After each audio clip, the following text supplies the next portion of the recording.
Hi there, this is Mahabodhi. I'm recording at the Manchester Buddhist Centre, and I thought I would start off my YouTube channel by just telling you a little bit about meditation, how I've come to see it anyway.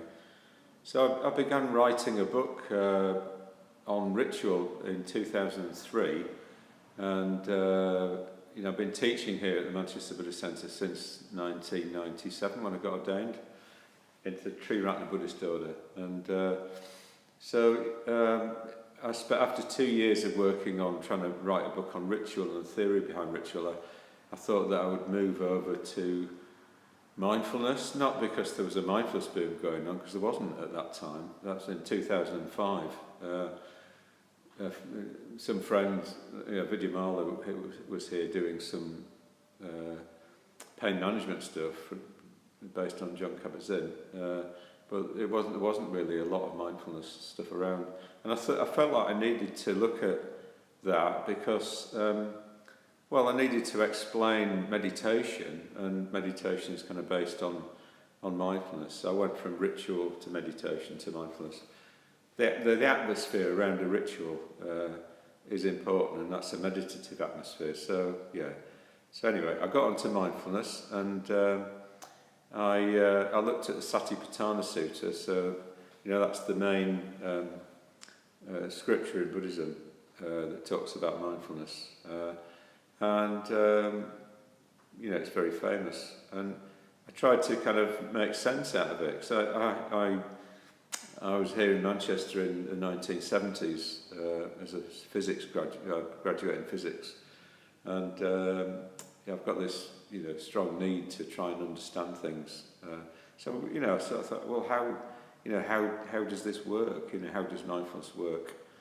And so it was a long process, really, of just trying to work out, make sense out of the Satipatthana Sutta and its commentaries. And there was a book came out around that time by Bhikkhu Nalaya called Satipatthana, and he's a monk who really focuses a lot on meditation. In fact, he tries to balance meditation and study 50-50 really, but he's been quite a productive, so he must do a lot of meditation as well. He analysed the Satipatthana Sutra, and it was kind of almost encyclopedic in the way that he approached it. But I kind of felt a bit like, he's saying that, this person says this and this person says this, and like he gives all of the sources that are there really, but he didn't come down with an opinion on what is, how does it all work? How does mindfulness work? He says, well, some people say this and some people say that. And I didn't really find that satisfying enough. Didn't satisfy my need to know. So over the years, I've been working out how the four foundations of mindfulness, which is the main teaching in the Satipatthana Sutta. So Satipatthana means foundation of mindfulness, and trying to work out how they work together. And I did actually have a theory quite early on. So back in 2008, I'd become interested in the mindfulness boom had begun to happen by then, and I was looking at in journals and things to find out about what's happening. And I had a theory by then, which was based on the Buddhist law of conditionality. I did actually share that in a conference in Rome. It was a poster presentation, but the poster, so you basically put your work onto I think it's an A0 poster, and people come and ask you questions. But it did actually go into a journal in Italy,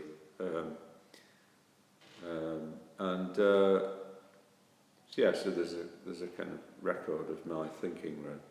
And then at that time, I was looking at the four foundations of mindfulness: body, feelings, or feeling really, mind or chitta, which is the psyche. So in Buddhism, mind includes the emotions. It includes emotions, thought, attention, all the main activities of the psyche, and views. So at that point, the fourth Satipatthana dharmas had been often talked about as mental objects or mental concomitants, and there seemed to be a lot of confusion around about what that meant or how it made, how you made sense out of that.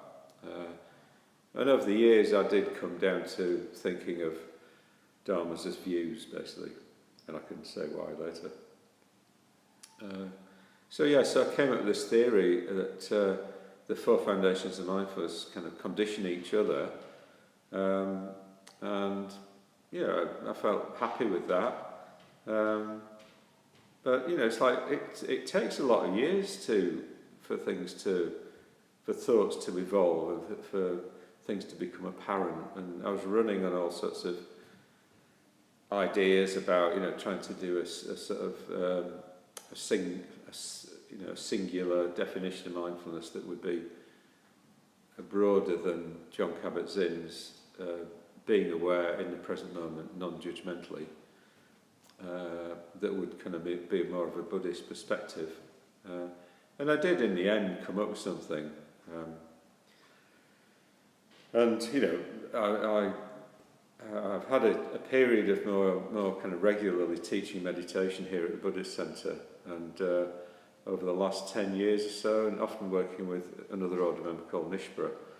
And so I began to teach maybe about 3 or 4 years ago that the bottom line for all living beings is that they want to be happy and not suffer. So in Buddhism, you don't have a difference between pleasure.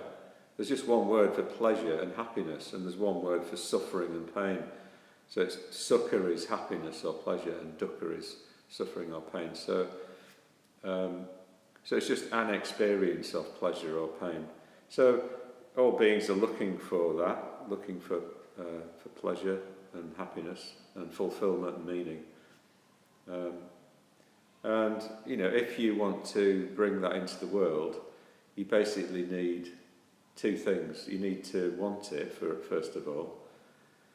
So in Buddhism, the 2 great pillars of Buddhist practice are loving kindness, or metta. So metta is left in the original Indian language because to say love or something like that would be open to misinterpretation. So it's a heartfelt concern for the welfare of yourself and others. It's universally applicable to all beings. And any emotion, you can feel that with a relative degree of strength. So you can feel that well-wishing a little bit, you can want your own happiness a little bit, or you can really want it very strongly. And I often think of the Dalai Lama in that respect, that he seems so kind of powerfully behind, the well-being and happiness of living beings, that when he meets them, he's just completely there, and very positive and very encouraging to them, and kind of beams at them and everything. So we need loving kindness more and more intensely as the fuel, the motivation to actually make our life better. And then we need mindfulness. So mindfulness isn't just awareness in the present moment, being aware in the present moment. There is an aspect of it being that. One Buddhist source talks about mindfulness being, one of the marks of mindfulness being, it takes hold of what's bright and basically what's going to lead to happiness, what in Buddhism we'd call skillful, and it lets go of the unskillful. So it examines things, it looks at them, and it decides, oh, this is a benefit and this is not a benefit. And this is the only way that we really make progress, because we're presented all the time, because everything is impermanent. That's another Buddhist teaching. Everything's impermanent. Then, we have to look at everything and sort of see, is this going to bring? Everything decays. So even the positive things we bring into the world decay. But we've got to look and see, well, is this going to lead to happiness in the long term or not? And skillful mental states are, by definition, mental states that lead to happiness. Yeah, so so mindfulness is the way that we see what in our experience leads to happiness and what doesn't, and it's brought to the four foundations of mindfulness: body, feeling, mind, and views. And these four things are, it says in the Satipatthana Sutta, it says that, if we pay attention to the four foundations of mindfulness and develop them, then we attain nirvana. So nirvana is the state of the Buddha. It's a state where, it's almost like the person is as positive and as happy as they could be, really, within the constraints of life. So it's like the Buddha would feel physical pain because he had a physical body, but he would not agonize about difficulty or pain, because he would expect those things to happen, because he had his insight was in line with reality. So, but he also had a really warm, overflowing, supreme compassion.